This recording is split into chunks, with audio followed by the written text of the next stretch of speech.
أعوذ بالله من الشيطان الرجيم. بسم الله الرحمن الرحيم. الرحمن علم القرآن خلق الإنسان علمه البيان. الشمس والقمر بحسبان والنجم والشجر يسجدان.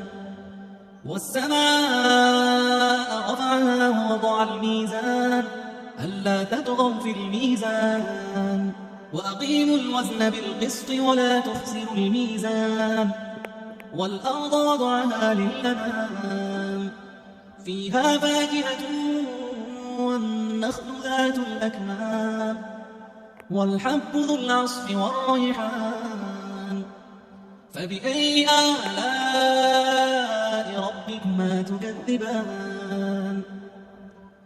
خلق الإنسان